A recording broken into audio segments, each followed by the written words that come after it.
ഇവിടെ ഇവിടെ രാജു പി നായർ പിണറായി വിജയൻ സംഘി വിജയനാക്കാൻ വേണ്ടിയിട്ട് എന്തെല്ലാം വസ്തുതാരഹിതമായിട്ടുള്ള കാര്യങ്ങളാണ് പറഞ്ഞിട്ടുള്ളത്. RSSനും BJPക്കും വേണ്ടിയുള്ള എല്ലാ സഹായങ്ങളും ചെയ്തു കൊടുക്കുന്നത് പിണറായി വിജയനാണ്.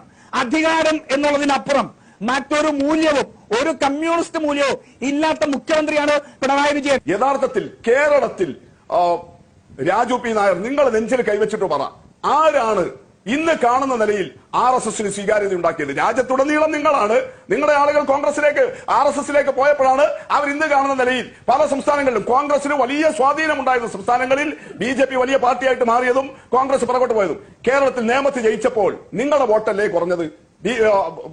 ഇദ്ദേഹം രാജഗോപാൽ ജയിച്ചപ്പോ, ഇപ്പോ തൃശൂരിൽ സുരേഷ് ഗോപി BJP സ്ഥാനാർത്ഥി ജയിച്ചപ്പോൾ UDFന്റെ വോട്ടല്ലേ 19,000 കുറഞ്ഞത്? നിങ്ങളെ സംസ്ഥാന പ്രസിഡന്റ് അല്ലേ പറഞ്ഞത് ഞങ്ങൾ RSS ശാഖയ്ക്ക് കാവൽ നിൽക്കുമെന്ന്? അതിവിവാദമായപ്പോൾ കെ സുധാകരൻ ന്യായീകരിച്ചത് എങ്ങനെയാ? പണ്ഡിറ്റ് ജവഹർലാൽ നെഹ്റു RSSകാരനെ, ഹിന്ദു മഹാസഭയുടെ നേതാവിനെ മന്ത്രിസ്ഥാനം കൊടുത്തിട്ടില്ലേ? ശ്യാമപ്രസാദ് മുഖർജിയെ പാണക്കാട് തങ്ങൾ എല്ലാവരും ആദരിക്കുകയും ബഹുമാനിക്കുകയും ചെയ്യുന്ന തങ്ങളാണ്. ഇപ്പോഴത്തെ സാദിഖലി തങ്ങളെ പോലെയല്ല. സാദിഖലി തങ്ങൾ ജമാഅത്തെ ഇസ്ലാമിയുടെ സാധാരണഗതിയിലുള്ള ഒരു അനുയായിയുടെ മട്ടിൽ പെരുമാറുന്നയാളാണ്. CPM സംസ്ഥാന സെക്രട്ടറി വിശദീകരിച്ചത് രാഷ്ട്രീയ വിമർശനമാണ്. മുസ്ലിം ലീഗിന്റെ സംസ്ഥാന അധ്യക്ഷനാണ്. അപ്പോൾ രാഷ്ട്രീയ വിമർശനം ഉണ്ടാകും, അത് പ്രതീക്ഷിക്കണം എന്നാണ്. മുഖ്യമന്ത്രി ഇപ്പോൾ ഉയർത്തിയിരിക്കുന്ന വിമർശനത്തിന്റെ സന്ദർഭം, സാഹചര്യം, സതുദ്ദേശം എന്താണ്?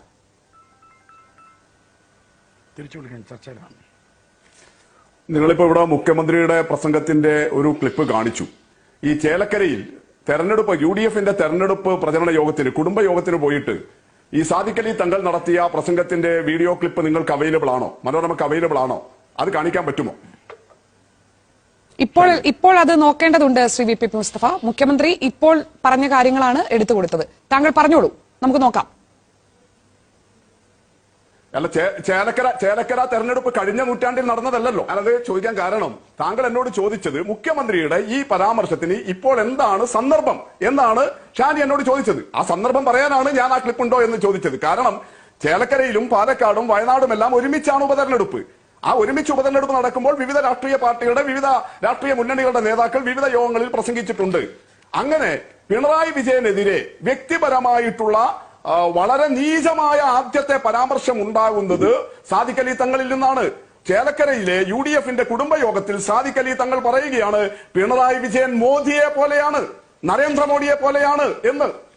ആ പ്രസംഗം അദ്ദേഹമല്ലേ നടത്തിയത്? നിങ്ങൾ നോക്കൂ, കഴിഞ്ഞൊരു 6-7 പതിറ്റാണ്ട് കാലമായി മതനിരപേക്ഷതയുടെ രാഷ്ട്രീയത്തിന്റെ ഏറ്റവും ശക്തനായ വക്താവായിട്ട് നിൽക്കുന്നയാളാണ് ശ്രീ പിണറായി വിജയൻ. മുഖ്യമന്ത്രി എന്നുള്ള നിലയിലെ അദ്ദേഹത്തിന്റെ നടപടികൾ, പോലീസിലെ നടപടികൾ, ക്രമസമാധാന പാലനത്തിലെ നടപടികൾ നിങ്ങൾ വിമർശിച്ചോളൂ. ഈ സർക്കാരിന്റെ മറ്റേതെങ്കിലും പോരായ്മകൾ മുഖ്യമന്ത്രി എന്നുള്ള നിലയിൽ വിമർശിച്ചോളൂ, മനസ്സിലാക്കാം. പക്ഷേ കേരളത്തിലെ കമ്മ്യൂണിസ്റ്റ് പാർട്ടിയുടെ ഏറ്റവും സമുന്നതനായ ഒരു നേതാവിനെ, ഇവിടെ അബ്ദുറഹ്മാൻ രണ്ടത്താണി പറയുമ്പോൾ തന്നെ പറഞ്ഞു കമ്മ്യൂണിസ്റ്റുകാരനായ പിണറായി വിജയൻ എന്നാണ്. അങ്ങനെ ഒരാളെ സാദിഖലി തങ്ങൾ ചേലക്കരയിലെ UDFന്റെ കുടുംബയോഗത്തിൽ നരേന്ദ്രമോദിയെ പോലെയാണ് എന്ന് വിമർശിക്കുന്നത്, അങ്ങനെ താരതമ്യം ചെയ്യുന്നത്, തുലനം ചെയ്യുന്നത് എന്തടിസ്ഥാനത്തിലാ? 3-4 ദിവസം മുമ്പല്ലേ അദ്ദേഹം അത് ചെയ്തത്.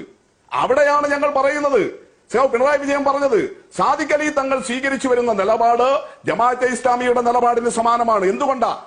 പിണറായി വിജയനെതിരെ അത്തരത്തിൽ ഇദ്ദേഹം RSSന്റെ ആളാണ്, ഇദ്ദേഹം ഭൂരിപക്ഷ വർഗീയതയുടെ ആളാണ് എന്ന് തുല്യം ചാർത്തി കിട്ടാൻ ശ്രമിക്കുന്നത് കഴിഞ്ഞ ഒരു വർഷത്തിനിപ്പുറത്ത് ജമാഅത്തെ ഇസ്ലാമിയാണ് കേരളത്തിൽ. മാധ്യമവും മീഡിയ വണ്ണും ഉൾപ്പെടെയുള്ള അവരുടെ മാധ്യമങ്ങളാണ്. എന്തുകൊണ്ടാ? 2021 നിയമസഭാ തെരഞ്ഞെടുപ്പിൽ അതിന്റെ പ്രവണത മനസ്സിലാക്കിയ ഒരാളാണ് ഷാനി. എന്തായിരുന്നു? കേരളത്തിലെ മതന്യൂനപക്ഷങ്ങൾ വൻതോതിലാണ് ഇടതുപക്ഷത്തെ പിന്തുണച്ചത്. വമ്പിച്ച വിജയം, ഒരു തുടർ ഭരണത്തിലേക്ക് ഇടതുപക്ഷത്തിന് പിണറായിയുടെ 5 വർഷത്തെ ഭരണം കഴിഞ്ഞ് ലഭിക്കുന്ന വിധത്തിലെത്തിയതിൽ കേരളത്തിലെ മതന്യൂനപക്ഷങ്ങൾ ഇടതുപക്ഷത്തിന്, പ്രത്യേകിച്ച് അതിന്റെ നായകനായ പിണറായി വിജയൻ എന്ന് പറയുന്ന മുഖ്യമന്ത്രിയിൽ അർപ്പിച്ച വിശ്വാസമാണ്. ഇത് മുസ്ലിം ഏകീകരണത്തിനു വേണ്ടി പരിശ്രമിക്കുന്ന ജമാഅത്തെ ഇസ്ലാമിക്ക് വലിയ അസ്വസ്ഥതയുണ്ടാക്കി. ആ നിലപാടിന്റെ ഭാഗമായിട്ടാണ് പിണറായി വിജയനെ RSSന്റെ ശാഖയിൽ മുദ്ര കുത്താൻ വേണ്ടിയിട്ട് അവർ കൊണ്ടുപിടിച്ച പരിശ്രമങ്ങൾ നടത്തുന്നത്. ആ വാദമാണ് അദ്ദേഹം ഉയർത്തിയത്. ആ രാഷ്ട്രീയ വിമർശനത്തെ രാഷ്ട്രീയമായിട്ട് മറുപടി പറയുകയല്ലേ പിണറായി വിജയൻ ചെയ്തിട്ടുള്ളത്? മുസ്ലിം ലീഗിന്റെ സംസ്ഥാന അധ്യക്ഷനായ സാദിഖലി തങ്ങളെയാണ് വിമർശിച്ചത്. അപ്പോഴും നിങ്ങൾ നോക്കൂ, അപ്പോഴും മുഖ്യമന്ത്രി കാണിച്ച അന്തസ്സായ നിലപാടെന്താ? അതേ പാണക്കാട് കുടുംബത്തിൽ നിന്നുള്ള ആ പാണക്കാട് കുടുംബത്തിന്റെ മഹാത്മ്യവും അതിന്റെ കാര്യങ്ങളുമാണല്ലോ ഇവിടെ രണ്ടത്താണി ഉൾപ്പെടെ ഇന്ന് ഉടനീളം ലീഗുകാർ ആവർത്തിക്കുന്നത്. ആ പാണക്കാട് കുടുംബത്തിലെ തന്നെ മുൻകാല ലീഗ് നേതാക്കളുടെ നിലപാടുകളെ അദ്ദേഹം താരതമ്യം ചെയ്യുന്നു. വേറൊരാളല്ല താരതമ്യം ചെയ്തത്. പാണക്കാട് കുടുംബത്തിലെ തന്നെ മുൻകാല ലീഗ് നേതാക്കളായ തങ്ങന്മാരുടെ നിലപാടിനോട് താരതമ്യം ചെയ്തുകൊണ്ടാണ് സാദിഖ് അലിയുടെ തങ്ങളുടെ നിലപാടിന്റെ ഈ ജമാഅത്തെ ഇസ്ലാമി വാദം. അത് ഒറ്റപ്പെട്ട് യാദൃശ്ചികമായി സംഭവിച്ച ഒന്നാണോ? പിണറായിയെ ബ്രാൻഡ് ചെയ്യാൻ വേണ്ടി മാത്രമായിട്ട് പറഞ്ഞതാണോ? നിങ്ങൾ നോക്കൂ, ഈ സാദിഖ് അലി തങ്ങളാണ് ചന്ദ്രിക ദിനപത്രത്തിൽ ഇവിടെ ദേശാമാനിയുടെ 92 ലക്കവുമായിട്ട് വന്നല്ലോ രണ്ടത്താണി. ഞങ്ങൾ ചോദിക്കട്ടെ, ചന്ദ്രിക ദിനപത്രത്തിൽ സാദിഖ് അലി തങ്ങൾ എഴുതിയ ഒരു ലേഖനമുണ്ടല്ലോ രണ്ടത്താണി, അതൊന്ന് കാണിക്കോ? ഹാഗിയ സോഫിയ പ്രശ്നത്തിൽ തുർക്കിയില് അതൊരു ക്രിസ്ത്യൻ ചർച്ചായിരുന്നല്ലോ എത്രയോ നൂറ്റാണ്ട് കാലം. ആ ക്രിസ്ത്യൻ ചർച്ചിനെ തുർക്കിയിലെ മതനിരപേക്ഷ ഭരണത്തെ അട്ടിമറിച്ചു വന്ന ഇപ്പോഴത്തെ ബ്രദർഹുഡ്, ഇസ്ലാമിക് ബ്രദർഹുഡ് എന്ന് പറഞ്ഞാൽ ഇവിടുത്തെ ജമാഅത്തെ ഇസ്ലാമിക്ക് സമാനം, അവരാദ്യം മ്യൂസിയമാക്കി, ഇപ്പോഴത്തെ എർദോഗൻ അതിനെ പള്ളിയാക്കി. ഈ കേരളത്തിൽ ഇപ്പൊ കാണുന്ന വിധത്തിൽ ക്രിസ്ത്യൻ മുസ്ലിം കോൺഫ്ലിക്റ്റ് ഉണ്ടാക്കാൻ RSSന് വേദിയൊരുക്കിയ ആദ്യത്തെ സംഭവങ്ങളിലൊന്ന് സാദിഖ് അലി തങ്ങൾ ചന്ദ്രിക ദിനപത്രത്തിൽ ഈ വിഷയത്തിൽ തുർക്കിയിലെ ഈ ചർച്ച് പള്ളിയാക്കിയ വിഷയത്തിൽ, മുസ്ലിം പള്ളിയാക്കി മാറ്റിയ വിഷയത്തിലെടുത്ത നിലപാടിന്റെ പ്രശ്നമല്ലേ?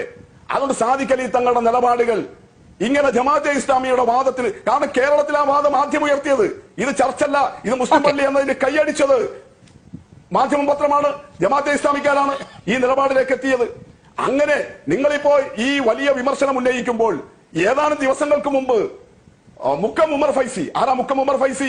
ഇതേ സാദിഖ് അലി തങ്ങൾ നേതൃത്വം നൽകുന്ന EK വിഭാഗം സംസ്ഥ, അതാണല്ലോ സമുദായ സംഘടന, ആ സമുദായ സംഘടനയുടെ മുഷാവറ അംഗം എന്താ ഇദ്ദേഹത്തെ കുറിച്ച് പറഞ്ഞത്? സാദിഖ് അലി തങ്ങളെ കുറിച്ച് പറഞ്ഞത് ഇദ്ദേഹം മതപണ്ഡിതനായിരിക്കാൻ എന്ന് പറഞ്ഞാൽ ഖാദിയാറായിട്ടിരിക്കാൻ യോഗ്യനല്ല എന്ന് പിണറായി വിജയനല്ല പറഞ്ഞത്, KT ജലീലല്ല പറഞ്ഞത്, ഇടതുപക്ഷക്കാരല്ല പറഞ്ഞത്, നിങ്ങൾ തന്നെ പക്ഷത്തുള്ള മുക്കം ഉമർ ഫൈസിയാണ് പറഞ്ഞത്.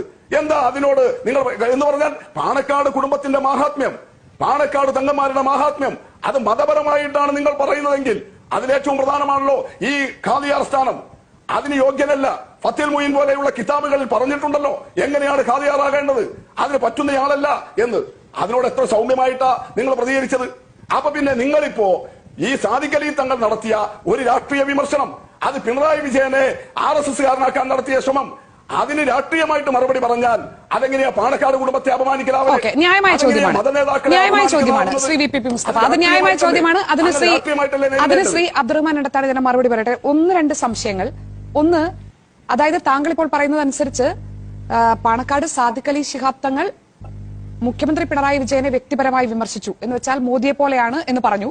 അതിനുള്ള മറുപടി മുഖ്യമന്ത്രി പറഞ്ഞു. അതാണ് ഇപ്പോൾ സംഭവിച്ചത്. വ്യക്തിപരമായ വിമർശനത്തിന് മുഖ്യമന്ത്രി വ്യക്തിപരമായ മറുപടി പറഞ്ഞു അല്ലേ? അല്ലല്ല, രാഷ്ട്രീയ വിമർശനത്തിന് മുഖ്യമന്ത്രിയെ വിമർശിച്ചത് RSS പോലെ എന്ന് പറയുന്നത് മുഖ്യമന്ത്രിയുടെ എന്തെങ്കിലും പേഴ്സണാലിറ്റിയെ സംബന്ധിച്ചിട്ടല്ലോ, വ്യക്തിത്വത്തെ സംബന്ധിച്ചിട്ടല്ലോ, മുഖ്യമന്ത്രിയുടെ നിലപാടുകളെ സംബന്ധിച്ചിട്ടല്ലേ. അത് രാഷ്ട്രീയ വിമർശനമല്ലേ? ആ രാഷ്ട്രീയ വിമർശനത്തിന് രാഷ്ട്രീയമായ മറുപടി. കാരണം മുഖ്യമന്ത്രിയെ പോലെ കറതീർന്ന ഒരു സെക്യുലറിസ്റ്റ്, അല്ല അത് തന്നെ ഞാൻ ചോദിക്കുന്നത് ശ്രീ VPP മുസ്തഫ, അതായത് സാദിഖ് അലി തങ്ങൾ മുഖ്യമന്ത്രി പിണറായി വിജയനെ വിമർശിച്ചു. ശ്രീ VPP മുസ്തഫ, അതായത് ഒരു വ്യക്തത വരുത്താൻ വേണ്ടിയാണ്. അതായത് സാദിഖ് അലി തങ്ങൾ മുഖ്യമന്ത്രി പിണറായി വിജയനെ രാഷ്ട്രീയമായി വിമർശിച്ചു.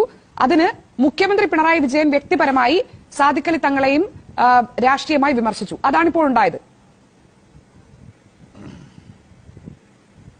വ്യക്തിപരമായിട്ടല്ല, സാദിഖ് അലി തങ്ങളുടെ രാഷ്ട്രീയ വിമർശനങ്ങൾക്ക് കമ്മ്യൂണിസ്റ്റ് പാർട്ടിയുടെ പോളിറ്റ് ബ്യൂറോ അംഗം പിണറായി വിജയൻ രാഷ്ട്രീയമായിട്ട് മറുപടി നൽകി. ഓക്കെ, അപ്പോൾ ഒരു ചോദ്യം കൂടി. പിണറായി വിജയൻ മോദിയെ പോലെയാണ് എന്ന് പറയുന്ന കേരളത്തിലെ ആദ്യത്തെ രാഷ്ട്രീയ നേതാവാണോ സാദിഖ് അലി ശിഹാബ് തങ്ങൾ?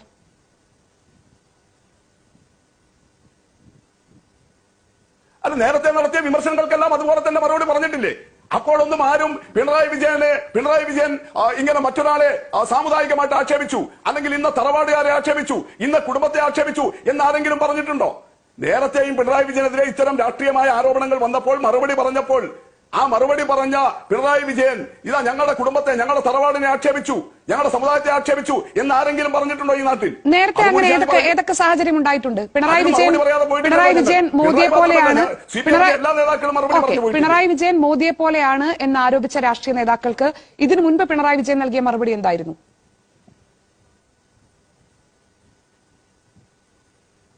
ഏറ്റവും ഗംഭീരമായ മറുപടി തന്നെയല്ലേ നൽകിയിട്ടുള്ളത്. മുഖ്യമന്ത്രി നൽകേണ്ട രാഷ്ട്രീയമായ മറുപടികൾ തന്നെയല്ലേ നൽകിയിട്ടുള്ളത്. അത് അവരവരുടെ നിലപാടിനനുസരിച്ചിട്ട് തന്നെയല്ലേ നൽകിയിട്ടുള്ളത്. ആ നിലപാടല്ലേ ഇപ്പോഴും പറഞ്ഞിട്ടുള്ളൂ. അതിലെന്ത് വ്യത്യാസമാണ് ഉള്ളത്? രാഷ്ട്രീയമായ മറുപടികളല്ലാതെ ആരെയെങ്കിലും, ഏതെങ്കിലും കുടുംബത്തെ, ഏതെങ്കിലും തറവാടിനെ, പറഞ്ഞയാളുടെ സമുദായത്തെ ആക്ഷേപിച്ച എന്തെങ്കിലും ഒരു നിലപാട് അങ്ങനെ നേരത്തെ വന്ന ആക്ഷേപങ്ങളെ സംബന്ധിച്ചുണ്ടായിട്ടുണ്ടോ? നിങ്ങൾ പറ. അപ്പൊ പിന്നെ ഇങ്ങനെ ഉയർത്തിക്കൊണ്ടുവരുന്നത് ബോധപൂർവമല്ലേ, ആസൂത്രിതമല്ലേ? ഞാൻ പറഞ്ഞു, മതപരമായി സാമുദായികമായി പാണക്കാട് തങ്ങളെ അധിക്ഷേപിച്ചത് ഇപ്പോ ഒരുപാട് പഴയതല്ല. ഒരു മാസം മുമ്പ് ഇതേ പാണക്കാട് തങ്ങളോടൊപ്പം സമസ്തയുടെ മുഷാവറ കമ്മിറ്റിയിൽ ഇരിക്കുന്ന മുക്കം ഉമർ ഫൈസിയാണ്. അദ്ദേഹമാണ് മതപരമായിട്ട് സാമുദായികമായിട്ട് ആക്ഷേപിച്ചത്. പിണറായി വിജയൻ ആക്ഷേപിച്ചിട്ടില്ല, CPM ആക്ഷേപിച്ചിട്ടില്ല. അതല്ലേ വസ്തുത. കഴിഞ്ഞ കുറച്ചു കാലമായിട്ട് കേരളത്തിൽ നടന്നുവരുന്ന പ്രചരണം എന്താ? കോൺഗ്രസും ലീഗും എല്ലാം ഉൾപ്പെടുന്ന UDF ഈ ലോക്സഭാ തെരഞ്ഞെടുപ്പിന് ശേഷമുള്ള സവിശേഷമായ ഒരു സാഹചര്യം ഉപയോഗപ്പെടുത്തിക്കൊണ്ട് പിണറായി വിജയനെ സംഘി വിജയനാക്കാൻ വേണ്ടി ശ്രമിക്കുകയാണ്. നേരത്തെ UDF അങ്ങനെ ഉപയോഗിച്ചിരുന്നില്ല. തെരഞ്ഞെടുപ്പിന് മുമ്പേ ആക്ഷേപം ഉന്നയിക്കുന്നത് ജമാഅത്തെ ഇസ്ലാമിയും അവരുമായി ബന്ധപ്പെട്ട സംഘടനകളാണ്, SDPI പോലെയുള്ള തീവ്രവാദി സംഘടനകളാണ്. പിണറായി വിജയൻ സംഘി വിജയനാണ് എന്ന് ആക്ഷേപം ഉന്നയിച്ചിരുന്നത് അവരുടെ സോഷ്യൽ മീഡിയകളിൽ, അവരുടെ പ്രചരണ ഉപാധികളിൽ. നേരത്തെ അങ്ങനെ UDFോ ലീഗോ അത് പറഞ്ഞിരുന്നില്ല. എന്നാൽ ഈ ലോക്സഭാ തെരഞ്ഞെടുപ്പിന് ശേഷമാണ് ശക്തമായ നിലയിൽ അവർ ആ നിലപാട് എടുത്തു കാണുന്നത്, അത് UDFും ലീഗും കോൺഗ്രസും. എന്നാൽ മറുഭാഗത്ത് BJPയും അവരുമായി ചേർന്ന് നിൽക്കുന്ന സംഘപരിവാർ സംഘടനകളും പിണറായി ഭരണത്തെ എങ്ങനെയാണ് ആക്ഷേപിക്കുന്നത്? ഇത് സുഡാപ്പി ഭരണമാണ്. നിങ്ങൾ നോക്കൂ, സംഘപരിവാർ സ്പോൺസർ ചെയ്തിട്ട് ഒരു സിനിമ തന്നെ ഹിന്ദിയിൽ ഇറങ്ങിയില്ലേ, കേരള സ്റ്റോറി. എന്താ പറയുന്നത്? കഴിഞ്ഞ 10 വർഷത്തിനുള്ളിൽ എന്ന് പറഞ്ഞാൽ പിണറായിയുടെ 8 വർഷം ഉൾപ്പെടെ 13,000 ഹിന്ദു സ്ത്രീകളെ ഇവിടെ ലവ് ജിഹാദിലൂടെ മുസ്ലിങ്ങളാക്കി മാറ്റി എന്ന യാതൊരു അടിസ്ഥാനവും ഇല്ലാത്ത കണക്കൊക്കെ പറയുന്ന സിനിമകൾ പോലും രണ്ട് വർഗീയ ശക്തികളും, ഒരു ഭാഗത്ത് ന്യൂനപക്ഷ വർഗീയവാദികളും അതിന് സപ്പോർട്ട് ചെയ്തുകൊണ്ട് കോൺഗ്രസും ലീഗും ഉൾപ്പെടെ പിണറായി വിജയനെ സംഘി വിജയനാക്കുന്നു. മറുഭാഗത്ത് സംഘപരിവാർ ദേശീയ തലത്തിൽ തന്നെ പിണറായി വിജയനെയും കേരളത്തെയും ന്യൂനപക്ഷ വർഗീയവാദികളുടെ കേന്ദ്രമാക്കി മാറ്റുന്നു. ലവ് ജിഹാദിൽ തുടങ്ങിയിട്ട് ഇപ്പോ ജിഹാദ്, ലാൻഡ് ജിഹാദിൽ എത്തി നിൽക്കുകയാണ് അവരുടെ ആക്ഷേപങ്ങൾ. നിങ്ങൾ നോക്കൂ, അങ്ങനെയല്ലേ മുനമ്പം സമരത്തിൽ ഇവരെല്ലാം കുറ്റം പറയുന്ന ആരെയാ? രണ്ടു കൂട്ടരും ഒരുപോലെ. ലാൻഡ് ജിഹാദ് പോലെ ആരാ പറയുന്നത്? കേന്ദ്ര സഹമന്ത്രി വന്നിട്ടാ പറയുന്നത് ലാൻഡ് ജിഹാദാണ് കേരളത്തിൽ. നേരത്തെ പറഞ്ഞത് ലവ് ജിഹാദാണ് കേരളത്തിൽ. അപ്പൊ രണ്ടു കൂട്ടരും എന്ന് പറഞ്ഞാൽ രണ്ട് വർഗീയ ശക്തികളും ഒരുപോലെ പിണറായിയെ ഇങ്ങനെ വർഗീയവാദിയാക്കാൻ, അങ്ങോട്ടും ഇങ്ങോട്ടും പരസ്പരം വർഗീയവാദിയാക്കാൻ ശ്രമിക്കുമ്പോൾ ഒരു കാര്യം വ്യക്തമാണല്ലോ.